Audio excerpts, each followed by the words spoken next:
Bonjour à toutes et à tous, je suis René Pelletier. Bienvenue sur ma chaîne et un grand merci à toutes celles et ceux qui s'abonnent et regardent mes vidéos. Installez-vous confortablement, découvrons le sujet du jour. Adieu pissenlit. Astuces et méthodes pour les éliminer de votre jardin, c'est exactement ce que je vais vous montrer aujourd'hui, parce que beaucoup de personnes arrachent ces mauvaises herbes pendant des semaines sans jamais obtenir un résultat durable. Le vrai problème, ce n'est pas seulement ce qu'on voit à la surface, c'est ce qui se passe sous terre, dans la racine, dans le sol et dans la manière dont on entretient la pelouse ou les massifs. Et si vous restez jusqu'au bout, vous allez comprendre pourquoi les pissenlits reviennent toujours au même endroit, quelles sont les méthodes qui fonctionnent vraiment, lesquelles font perdre du temps, et surtout comment reprendre le contrôle de votre jardin sans l'abîmer, ni transformer son entretien en corvée sans fin. Le pissenlit a une image presque sympathique parce que sa fleur jaune attire l'œil et que ses graines, qui s'envolent, rappellent l'enfance. Mais dans un jardin, surtout dans une pelouse soignée, dans une allée, entre les dalles ou au pied des massifs, il devient vite très envahissant. Ce qui le rend si tenace, c'est d'abord sa racine pivotante, longue, charnue et profondément ancrée. Si on arrache seulement les feuilles ou si on casse la racine à quelques centimètres de profondeur, la plante repart souvent sans difficulté.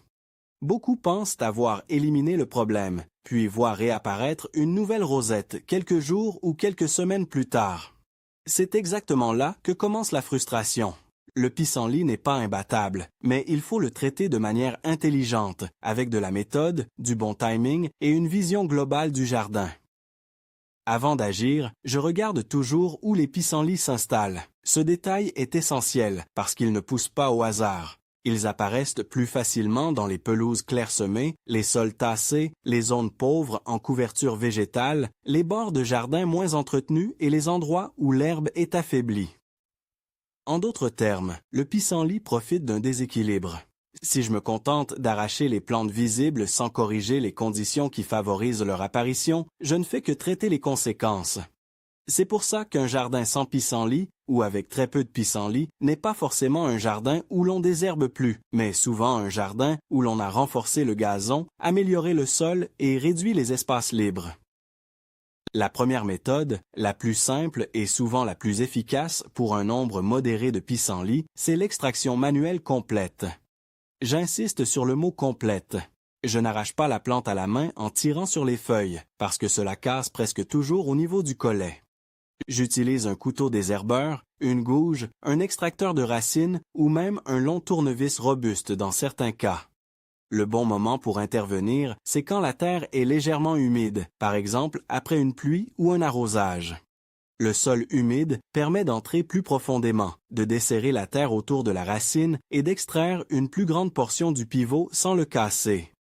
Je glisse l'outil près de la rosette, j'incline doucement, je soulève le sol et j'essaie de sortir la racine entière.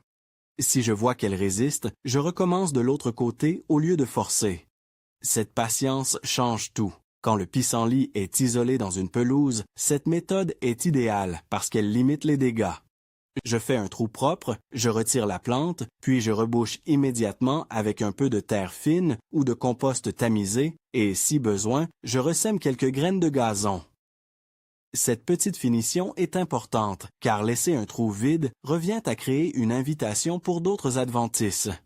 Beaucoup de personnes désherbent bien, puis oublient de réparer la pelouse. Quelques semaines plus tard, la zone se dégarnit et le problème recommence. L'élimination ne s'arrête pas à l'arrachage, elle inclut la remise en état du sol. Si les pissenlits sont déjà nombreux, j'évite de me précipiter sans stratégie. Quand on a une pelouse très colonisée, vouloir tout arracher en une fois peut devenir épuisant et peu réaliste. Dans ce cas, je commence par empêcher la montée à graines. C'est une étape capitale. Une seule plante produit beaucoup de graines, très légères, emportées par le vent, capables de coloniser rapidement d'autres zones. Dès que je vois les fleurs jaunes apparaître, je peux les couper pour limiter la production future. Et si les aigrettes blanches sont déjà formées, j'interviens encore plus vite pour éviter leur dispersion. Ce geste ne supprime pas la racine, mais il réduit immédiatement la pression de propagation. C'est une manière intelligente de stopper l'invasion pendant que je prépare une action plus complète. Je tiens aussi à rappeler une erreur fréquente. Tondre la pelouse ne suffit pas à éliminer les pissenlits. Oui, la tonte coupe les fleurs et réduit temporairement l'aspect visible, mais la rosette reste au ras du sol et la racine demeure intacte. Le pissenlit est justement très bien adapté à cette situation, parce que ses feuilles basses échappent souvent à la coupe. Une tonte régulière est utile dans une stratégie globale, notamment pour densifier le gazon, mais elle ne remplace jamais un vrai désherbage ciblé. Il faut voir la tonte comme un outil d'entretien préventif, pas comme un traitement curatif à elle seule. Concernant les méthodes naturelles, il existe beaucoup d'idées qui circulent, mais toutes ne se valent pas. L'eau bouillante peut fonctionner sur des pissenlits installés dans les fissures d'une allée, entre des pavés ou dans des zones minérales où l'on ne cherche pas à préserver d'autres plantes autour. Verser de l'eau très chaude brûle les parties aériennes et peut affaiblir la racine, surtout si on répète l'opération. En revanche, je l'évite dans la pelouse, parce qu'elle endommage aussi l'herbe et les micro-organismes proches de la surface. Le vinaigre est souvent présenté comme une solution miracle, mais il agit surtout comme un brûlant de contact. Il détruit les feuilles, parfois une partie du collet, mais il ne garantit pas l'élimination complète de la racine. Résultat, le pissenlit peut repartir, tandis que le sol ou les végétaux voisins peuvent souffrir. Je reste donc prudent avec ce type de remède. Dans un jardin, ce qui compte, ce n'est pas seulement de faire disparaître le vert visible pendant 3 jours, c'est d'obtenir un effet durable sans créer de nouveaux problèmes. Le sel, lui, est une très mauvaise idée. Même si certaines personnes l'utilisent pour faire mourir rapidement une plante, il altère le sol, perturbe l'équilibre biologique et peut rendre la terre plus difficile à cultiver ensuite. Dans une allée, il peut sembler efficace à court terme, mais il ne correspond pas à une gestion saine du jardin. Si je cherche une méthode durable, je préfère toujours agir mécaniquement, améliorer la couverture du sol et travailler avec les cycles naturels plutôt que de dégrader le terrain.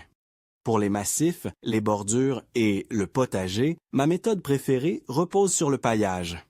Le pissenlit aime la lumière et les espaces dégagés. Si la terre reste nue, il a toutes les chances de s'installer. Quand je paille avec une couche suffisante de matériaux adaptés, comme des copeaux, des feuilles broyées, du compost mûr mélangé à des matières plus grossières ou d'autres paillis organiques, je réduis fortement les levées de graines. Le paillage ne tue pas forcément un vieux pissenlit déjà bien enraciné, mais il gêne la germination des nouveaux plants, protège le sol et facilite le désherbage futur. Dans les massifs ornementaux, je complète en plantant plus densément. Plus l'espace est occupé par des vivaces, des couvre-sols ou des arbustes bien installés, moins les pissenlits trouvent de niches libres.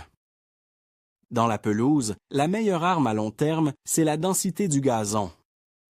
Un gazon épais concurrence naturellement les adventices. Pour y arriver, je fais attention à plusieurs points. D'abord, je ne tombe pas trop ras. Une herbe trop courte s'affaiblit, sèche plus vite et laisse passer davantage de lumière jusqu'au sol, ce qui favorise la germination des graines de pissenlit. En relevant légèrement la hauteur de coupe, je protège la base du gazon et j'améliore sa capacité à couvrir le terrain. Ensuite, je scarifie si nécessaire, surtout si la couche de feutre est importante. Le feutre limite l'air, l'eau et les nutriments, ce qui affaiblit la pelouse. Après scarification, je peux regarnir avec un semis de gazon adapté. Le sursemis est une excellente réponse aux zones clairsemées. Il permet de combler les vides avant que les mauvaises herbes ne s'en chargent. J'accorde aussi une grande importance à l'aération du sol. Les pissenlits tolèrent très bien les terrains tassés, là où beaucoup d'herbes de pelouse souffrent. Si je marche souvent sur les mêmes zones, si le sol est lourd, argileux, compacté par les pluies ou les passages répétés, le gazon perd en vigueur. L'aération, faite avec des chaussures à pointe, une fourche ou un outil spécifique selon la surface, aide à relancer l'activité du sol. L'eau pénètre mieux, les racines de l'herbe respirent davantage et la pelouse devient plus résistante. Dans certains jardins, cette simple amélioration fait déjà reculer fortement les pissenlits sur la saison suivante. La nutrition du gazon compte également. Un gazon carencé pousse mal, jaunit, se dégarnit et laisse la place libre. Je préfère enrichir raisonnablement avec un apport adapté, plutôt que de suralimenter. Trop d'azote donne une croissance rapide, mais parfois fragile, tandis qu'un entretien équilibré favorise un enracinement solide. L'idée n'est pas de forcer la pelouse, mais de la rendre compétitive. Une pelouse saine est le meilleur rempart contre les installations opportunistes. Le moment de l'année influence beaucoup les résultats. Au printemps, les pissenlits redémarrent vigoureusement, fleurissent et se remarquent immédiatement. C'est une bonne période pour intervenir tôt, avant la formation massive des graines. Mais c'est aussi en automne que j'obtiens souvent de très bons résultats, car le sol est encore chaud, l'humidité revient et le gazon peut se régénérer plus facilement après désherbage, scarification et sursemis. En réalité, la meilleure stratégie n'est pas de faire un gros effort unique, puis d'oublier le sujet pendant un an. C'est de répartir les actions. Suppression des fleurs au printemps, arrachage ciblé quand le sol s'y prête, amélioration du gazon au bon moment, surveillance régulière des zones sensibles. Si le pissenlit pousse dans une allée gravillonnée, entre des dalles ou le long d'un bord de mur, j'adapte la méthode. Dans les graviers, l'arrachage est souvent plus facile si la pluie a humidifié la base. J'essaie toujours de retirer un maximum de racines. Ensuite, je peux compléter avec un réajustement du gravier pour réduire les poches de terre fine où les graines germent. Entre les dalles, j'utilise un grattoir fin ou un désherbeur à lame étroite. Là aussi, l'objectif est de sortir la racine autant que possible. Les désherbeurs thermiques peuvent être utiles dans ces zones minérales, à condition de les utiliser avec prudence. Ils brûlent les parties aériennes et fatiguent la plante, mais plusieurs passages peuvent être nécessaires. Je les considère comme un complément, pas comme une solution magique instantanée. Je veux aussi insister sur la patience, parce que c'est un point que beaucoup sous-estiment. Un jardin envahi par les pissenlits ne devient pas parfaitement net en un seul week-end si l'on veut un résultat durable. Il faut parfois plusieurs passages, surtout la première année. Mais la bonne nouvelle, c'est qu'après cette phase de reprise en main, la charge de travail diminue nettement. Quand on arrache correctement, qu'on évite la montée à graines, qu'on densifie le gazon et qu'on couvre le sol, on ne repart plus de zéro. Chaque intervention améliore le terrain et réduit le stock de graines à venir. Une autre erreur fréquente consiste à vouloir un jardin totalement nu entre les plantes. En réalité, les sols nus sont une opportunité permanente pour les adventices. Dans les massifs, j'essaie toujours d'occuper l'espace intelligemment. Des plantes couvre-sol, une plantation un peu plus dense, un paillage renouvelé et une bonne structure végétale créent un système plus stable. C'est plus esthétique, plus vivant et beaucoup moins favorable aux pissenlits. Dans un potager aussi, entre les cultures longues, je peux pailler, semer un engrais vert selon la saison ou couvrir le sol au lieu de le laisser exposé. Il faut également comprendre que toutes les repousses ne sont pas identiques. Un jeune pissenlit issu de semis est bien plus facile à retirer qu'une vieille plante installée depuis longtemps. C'est pourquoi la surveillance régulière est si rentable. Quelques minutes de contrôle chaque semaine permettent d'intervenir tôt, avec peu d'efforts.